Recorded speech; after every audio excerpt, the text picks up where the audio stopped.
नमस्कार, स्वागत है आप सभी का। आपके साथ मैं हूं पुनीत। खबरों की शुरुआत करते हैं और सबसे पहले एक बड़ी खबर आपको बता दें। वर्ल्ड हेल्थ ऑर्गेनाइजेशन को एक बड़ा झटका लगा है। WHO को एक बड़ा झटका लगा है। अमेरिकी राष्ट्रपति ने WHO से हटने का ऐलान कर दिया है। ट्रंप ने संगठन को कठपुतली बताया है। इससे पहले भी कोरोना महामारी को लेकर ट्रंप लगातार WHO पर हमला बोलते रहे हैं। अमेरिकी प्रशासन ने WHO का पिछले दिनों दी जाने वाली सहायता में भी कटौती की थी और साथ ही संगठन पर कोरोना को लेकर गुमराह करने के आरोप लगाए थे। अमेरिकी राष्ट्रपति ने कोरोना महामारी को लेकर दुनिया को सचेत करने के प्रति संगठन की भूमिका पर भी सवाल उठाए थे और अब अमेरिका WHO संगठन से अलग हो रहा है। कठपुतली बताया है और WHO को एक बड़ा झटका ये माना जा रहा है। WHO से हटने का ऐलान अमेरिकी राष्ट्रपति डोनाल्ड ट्रंप की तरफ से कर दिया गया।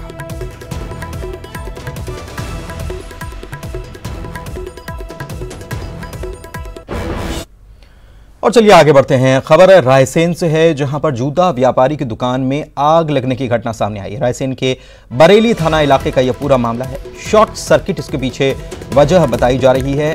गर्मी में लगातार ऐसी घटनाएं सामने आ रही हैं और यहां एक बार फिर से एक जूता व्यवसायी की दुकान में यह आग लग गई। दमकल ने आग पर काबू पा लिया, लेकिन इस दौरान आग से लाखों रुपए का नुकसान भी हो गया, ऐसी आशंका जताई गई है।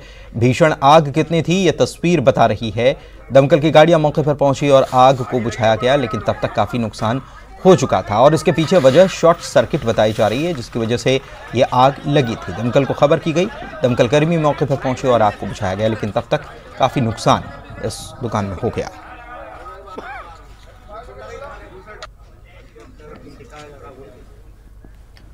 बात जबलपुर की करते हैं, जहां पर ड्रग इंस्पेक्टर के खिलाफ दवा दुकानदारों ने मोर्चा खोल दिया है। ड्रग इंस्पेक्टर रामलखन पटेल पर दवा दुकानदारों ने चेकिंग के नाम पर अवैध वसूली के आरोप लगाए हैं और विरोध में दवा दुकानों को बंद कर दिया गया है। हालांकि दवा दुकानदारों की शिकायत पर संभागायुक्त ने ड्रग इंस्पेक्टर को सस्पेंड कर दिया है, लेकिन दवा व्यापारी ट्रांसफर की मांग पर अड़े हुए हैं और ऐसे में आज भी दवा दुकान बंद रह सकती हैं।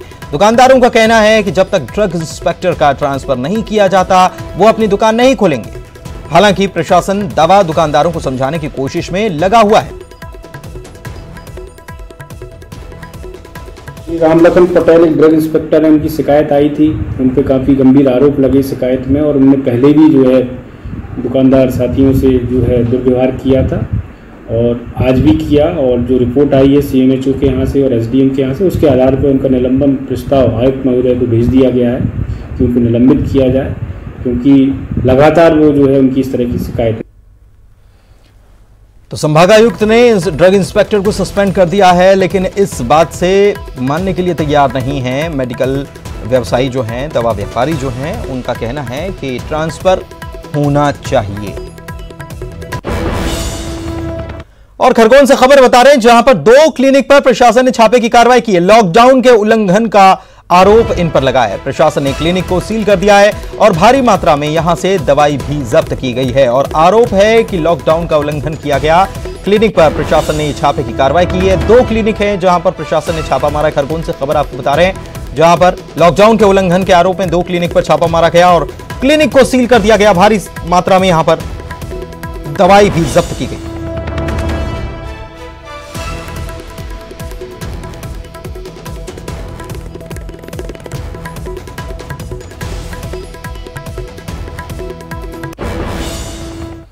मुख्यमंत्री शिवराज सिंह चौहान कल कटनी में दद्दा जी की श्रद्धांजलि सभा में शरीक हुए। इस मौके पर उन्होंने दद्दा जी को महान संत बताया। मुख्यमंत्री ने प्रवासी मजदूरों की वापसी के लिए दी जा रही सुविधाओं की जानकारी भी यहां पर दी। इस दौरान गृह मंत्री नरोत्तम मिश्रा, बीजेपी प्रदेश अध्यक्ष VD शर्मा, सुहास भगत भी मौजूद थे। वो संतों में श्रेष्ठ थे और उनका पूरा जीवन आम जन के मन में आध्यात्मिक रुचि पैदा करने, उनको सही दिशा देने में और धर्म और अध्यात्म का पथ दिखाने में लगा रहा। मानव कल्याण के लिए समर्पित उनका जीवन था। जैसे हम लोगों ने मजदूरों के मामले में, शायद मध्य प्रदेश ऐसा राज्य है जिसने मध्य प्रदेश के अपने मजदूर भाई और बहन तो लाए ही, लेकिन मध्य प्रदेश की धरती से अगर दूसरे प्रदेश के मजदूर होके गुजरे तो हमने ये तय किया कि पैदल नहीं चलेंगे। बसों की व्यवस्था अभी भी जारी है लगातार। भोजन, चाय, नाश्ता, कोई तकलीफ ना हो, क्योंकि वो हमारे भाई बहन हैं। और अपने भी जो प्रवासी मजदूर बाहर से आए हैं दूसरे प्रदेशों से, उनके लिए भी काम की कमी ना रहे। एक तो भरपूर राशन सबको मिले, बिना राशन कार्ड के राशन दे रहे हैं, जिनके पास राशन कार्ड नहीं है उनको भी। और दूसरे मनरेगा में काम मिल जाए उसका प्रयास हम कर रहे हैं, कोई बिना काम के ना रहे। और तीसरे जो कुशल मजदूर है उनके लिए रोजगार सेतु योजना बनाई है, उनकी मैपिंग कर रहे हैं। जितने निकलेंगे उनको कहाँ काम मिल सकता है, इसके लिए सरकार प्रयास करेगी। कांग्रेस के नेता दिग्विजय सिंह ने नरसिंहपुर में शंकराचार्य स्वरूपानंद सरस्वती से आशीर्वाद लिया। इससे पहले दिग्विजय सिंह ने रायसेन के उदयपुरा मंडी पहुंचकर किसानों से मुलाकात की और उनकी परेशानी भी जानी। दिग्विजय सिंह ने किसानों को परेशान करने के आरोप लगाए और साथ ही बीजेपी नेताओं पर सोसाइटी से उगाही करने के भी आरोप लगाए। मेरा ये आरोप है कि हर सोसाइटी पे लगभग 2 से 3 करोड़ रुपए भाजपा के नेता, सोसाइटी के अधिकारी, कर्मचारी, सर्वेयर और व्यापारी मिलकर कमाते हैं और नुकसान होता है किसान का। इधर सांवेर विधानसभा क्षेत्र के कई कांग्रेस कार्यकर्ताओं ने बीजेपी की सदस्यता ग्रहण की। इस मौके पर क्या कहा बीजेपी प्रदेश अध्यक्ष वीडी शर्मा ने, आइए आपको सुनवाते हैं। सांवेर विधानसभा के सैकड़ों कार्यकर्ताओं ने भारतीय जनता पार्टी की सदस्यता ग्रहण की है। भारतीय जनता पार्टी कार्यालय में उन सभी लोगों को भाई तुलसी सिलावट जी के साथ माननीय मुख्यमंत्री जी ने और मैंने उन्हें सोशल डिस्टेंसिंग के साथ सारे नॉर्म्स का पालन करते हुए आज उनको भारतीय जनता पार्टी परिवार में सदस्यता दिलाई है। और हमने शिवपुरी के पौरी से पूर्व विधायक और सिंधिया समर्थक सुरेश राजखेड़ा ने पूर्व सीएम कमलनाथ पर आरोप लगाए। राजखेड़ा ने कहा कि कमलनाथ सरकार के समय उनकी उपेक्षा की जाती थी, इसीलिए उन्होंने इस्तीफा दिया। राजखेड़ा ने कहा कि उपचुनाव में सीएम शिवराज सिंह चौहान मुख्य चेहरा हैं, लेकिन स्टार प्रचारक सिंधिया ही है।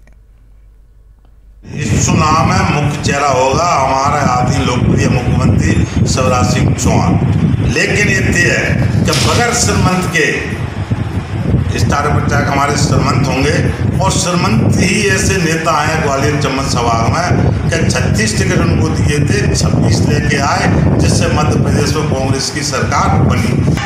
मैं आपको ये बता दूं कि इस्तीफा देने की नौबत ही इसलिए आई थी, हमने पूरी विधानसभा जितने काम मैंने मांगे थे स्वीकृत तो उन्होंने किए, लेकिन एक भी काम मेरे यहाँ चालू उन्होंने नहीं। और इंदौर से खबर आपको बता रहे हैं, जहां पर कोरोना का कहर जारी है। 87 नए पॉजिटिव मरीज सामने आए हैं। अब तक कुल पॉजिटिव मरीजों की संख्या इंदौर में बढ़कर 3431 पर पहुंच गई है। मेडिकल बुलेटिन जो जारी किया गया, इसमें 3 मरीजों की मौत की पुष्टि भी की गई और अब तक कोरोना से मरने वालों की संख्या 129 हो चुकी है। 1527 मरीजों का इलाज चल रहा है और 1775 मरीज कोरोना से रिकवर हो चुके हैं। इंदौर में लगातार मामले बढ़ते हुए और एक बार फिर से 87 नए पॉजिटिव मरीजों की पुष्टि हुई है। 3 मरीजों की मौत भी हो गई कोरोना से। इसी के साथ कोरोना से मौत के मामले भी बढ़ गए और 129 को ये छू गए हैं। कोरोना का कहर जारी है लगातार। इंदौर मध्य प्रदेश में सबसे ज्यादा पॉजिटिव मरीज यहीं से सामने आ रहे हैं। इंदौर में सबसे ज्यादा पॉजिटिव मरीज देखने को मिल रहे हैं और जांच यहां पर लगातार की जा रही है, स्क्रीनिंग की जा रही है। कंटेनमेंट जोन भी नए बनाए गए थे। परसों ही खबर आई थी कि 21 नए कंटेनमेंट जोन सरकार ने बना दिए हैं और 87 नए पॉजिटिव मरीज सामने आए हैं। हालांकि लगातार सख्ती से लॉकडाउन इंदौर में चल रहा है। मेडिकल बुलेटिन जो जारी किया गया, इसमें 3 मरीजों की मौत की पुष्टि भी कर दी गई और 1775 मरीज कोरोना से इंदौर में रिकवर होकर घर जा चुके हैं। 1500 के करीब मरीज अपना इलाज करा रहे हैं। अरुण हमारे सहयोगी हमारे साथ फोन लाइन पर जुड़े हुए हैं। अरुण, 87 नए पॉजिटिव केस एक बार फिर से सामने आए। कितने लोगों की सैंपलिंग की गई थी और क्या अभी बैकलॉग भी चल रहा है? बिल्कुल, देखिए अगर पिछले 24 घंटे की अगर बात की जाए तो पॉजिटिव मरीजों की जो संख्या आई है मेडिकल बुलेटिन में 87 आई है। और हम आपको बता दें कि जो सैंपलिंग की गई थी वो 1599 लोगों के सैंपल लिए गए थे, लेकिन जो सैंपल की जांच हुई है वो 1261 लोगों की हुई है और उसमें से 1159 लोग नेगेटिव आए और 87 पॉजिटिव आए हैं। तो ये जो संख्या है लगातार बढ़ती जा रही है और जो सैंपलिंग है वो अब बढ़ाई जा रही है। हालांकि कलेक्टर से कल जब बात हुई थी उन्होंने कहा था कि सैंपलिंग की अभी संख्या थोड़ी कम की गई थी, लेकिन अब जब इंदौर खोला जा रहा है धीरे धीरे तो अब सैंपलिंग की संख्या भी बढ़ानी पड़ेगी, इसलिए अब सैंपल भी ज्यादा लिए जाएंगे। हालांकि उनका कहना था कि जो सैंपलिंग की जांच की दर है वो इंदौर में करीब 1000 के करीब है, लेकिन सुप्रियाटेक लैब जो है अहमदाबाद उसको सैंपल भेजे जाएंगे, क्योंकि हालांकि अभी तक इसलिए नहीं भेजे जा रहे थे कि इसमें ज्यादा खर्च हो रहा था, लेकिन अब भेजने पड़ेंगे क्योंकि अब सैंपल ज्यादा आ रहे हैं और जो हालात हैं इंदौर के वो दिनों दिन बिगड़ते जा रहे हैं। कोई ज्यादा सुधार होता दिखाई नहीं दे रहा है। 3 नए मरीजों की मौत हुई है और मौत का जो आंकड़ा है वो 129 पर पहुंच गया है। और अभी तक अगर बात की जाए तो जो स्वस्थ होकर मरीज घर पहुंचे हैं वो 1775 मरीज स्वस्थ होकर अपने घर पहुंच गए हैं, लेकिन अभी भी 1527 जो मरीज हैं उनका विभिन्न अस्पतालों में इलाज चल रहा है। कलेक्टर ने भी एक आदेश दिया था कल की जो गमछा और रूमाल है उसको मान्य नहीं किया जाएगा, मास्क पहनना होगा और अगर मास्क को नहीं पहनेगा तो उसका 100 रुपए से 1000 रुपए तक जुर्माने का उन्होंने आदेश दिया था, जिस पर बीजेपी नेताओं ने आपत्ति जता दी कि जब प्रधानमंत्री मोदी ने गमछे की बात कही है और शिवराज सिंह ने खुद गमछा पहनने की बात कही है, ऐसे में आदेश मनमाना आदेश है। इसको लेकर कलेक्टर से उन्होंने बात की, फिर कलेक्टर ने को इस आदेश को वापस लेना पड़ा और उन्होंने गमछा और रुमाल को भी अब मास्क के रूप में मान्य कर दिया है। तो तमाम तरह की गतिविधियां इंदौर में चल रही हैं कोरोना को लेकर, बावजूद इसके संक्रमण लगातार बढ़ता जा रहा है, उस पर ज्यादा ध्यान देने की जरूरत है। शुक्रिया अरुण आपका इस जानकारी के लिए। संक्रमण लगातार बढ़ता जा रहा है और इस पर फोकस करने की आवश्यकता अब है और सैंपलिंग जरूर बढ़ा दी गई है। पहले ये वजह बताई गई कि काफ़ी खर्च हो रहा था, लेकिन जिस तरीके से इंदौर को धीरे धीरे खोला जा रहा है उसके बाद सैंपलिंग बढ़ाने की ज़रूरत है। इस बीच लगातार कोरोना को मात भी लोग दे रहे हैं, ठीक होकर घर जा रहे हैं। और खरगोन से भी खबर आपको बता रहे हैं, यहाँ पर 12 पॉजिटिव मरीज फिर से सामने आए। 8 मरीज खरगोन शहर के रहने वाले हैं। एक ही परिवार के 6 सदस्य पॉजिटिव आए हैं। जिले में अब तक 137 पॉजिटिव केस सामने आ चुके हैं। 102 लोग इलाज के बाद स्वस्थ भी हो चुके हैं और एक बार फिर से ये 12 नए पॉजिटिव मरीजों के सामने आने के बाद ये मामले बढ़े हैं। 8 मरीज खरगोन के रहने वाले हैं, जिनमें से 6 एक ही परिवार के सदस्य बताए जा रहे हैं।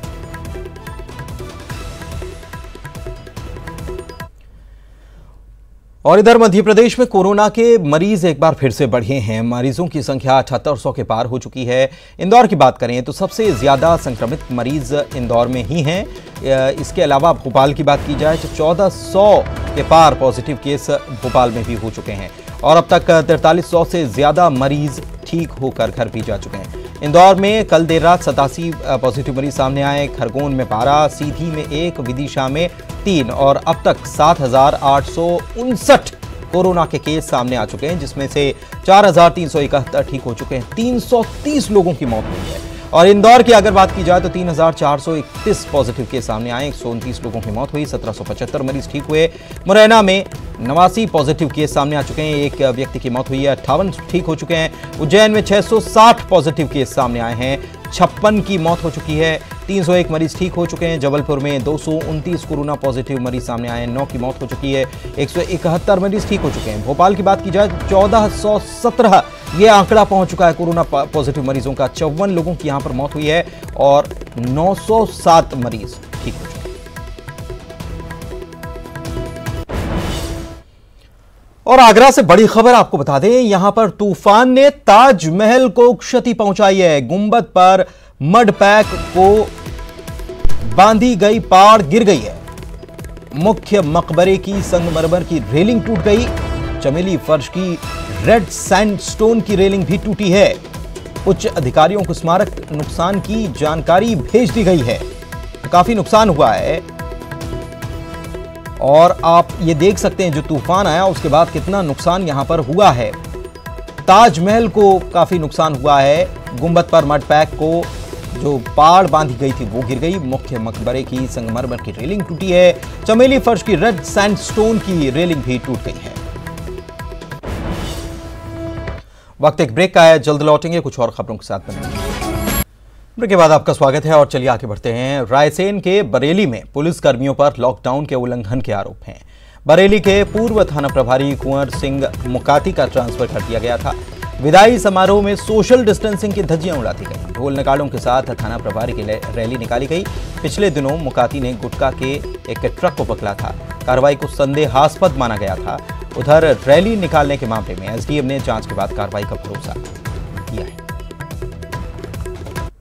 वीडियो बताए गए मुझे, मैं उस वीडियो की सत्यता के संबंध में हम संबंधित विभाग से चर्चा करेंगे, जानकारी लेंगे और इसके बाद ही हम किसी निष्कर्ष की बात करेंगे।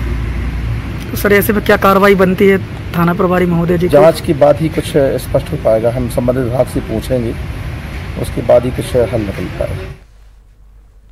और इधर रायसेन में प्रशासन की उदासीनता 4 बच्चों के लिए परेशानी का सबब बन गई है।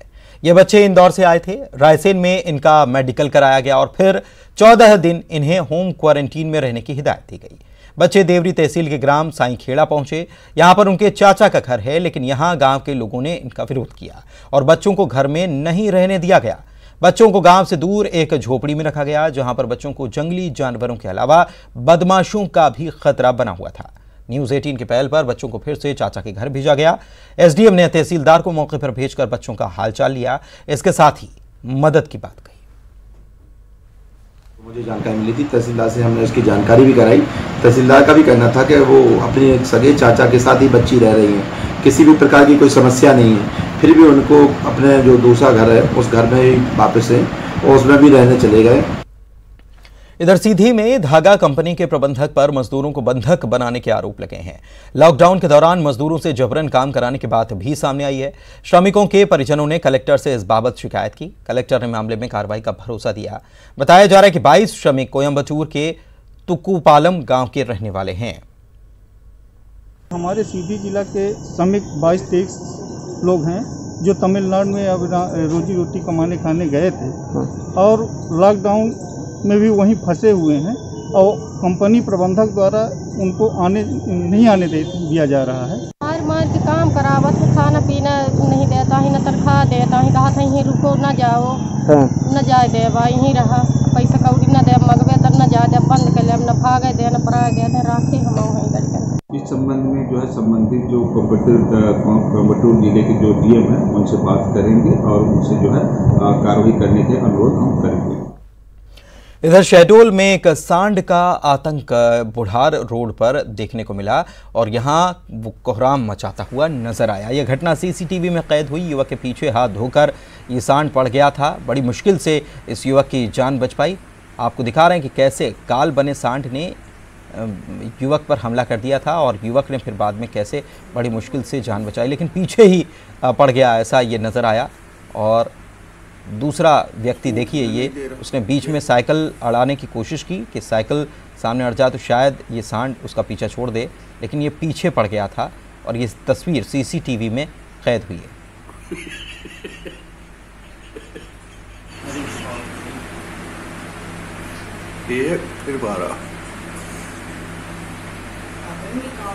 ये तस्वीर आप देख सकते हैं कि कैसे ये सांड पीछे पड़ गया था। ये युवक बड़ी मुश्किल से अपनी जान बचा पाया, लेकिन जहां ये थोड़ा सा हिलता या कहीं उसे छिटकने की कोशिश करता तो ये सांड फिर उसके पीछे पड़ जाता और फिर उसके ऊपर हमला कर देता अपने सींगों से। लेकिन इस दौरान एक युवक पहुंचता है, साइकिल पर था और उसने इस व्यक्ति को बचाने की कोशिश की, साइकिल लड़ाई, लेकिन उस युवक पर हमला नहीं किया सांड ने। खास बात ये भी, और केवल वो जिस व्यक्ति पर हमलावर था उसी पर हमला करता रहा। बाद में कुछ लोग और मौके पर पहुंचे जो घरों से बाहर निकले और इस सांड को भगाने की खूब कोशिश की गई।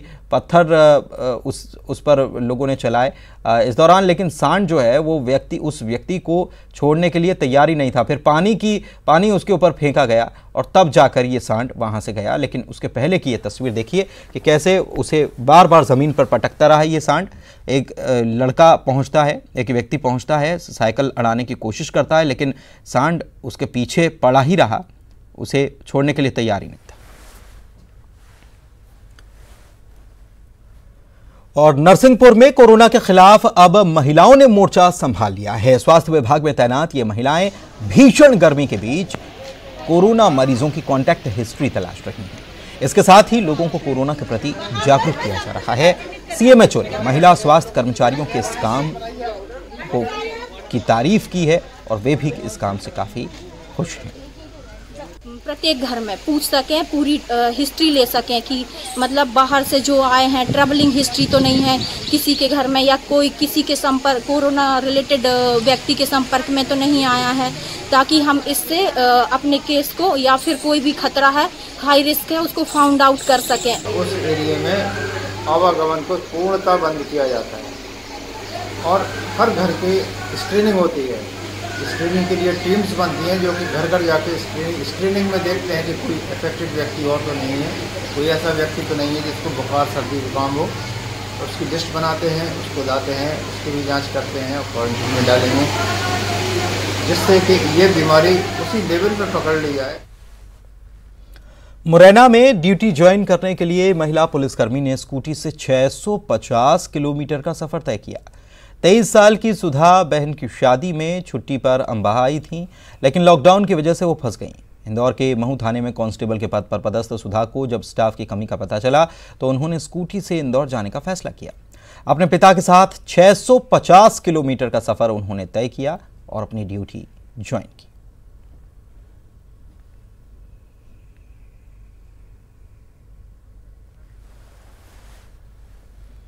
और इस बुलेटिन में इतना ही। वक्त एक ब्रेक का है।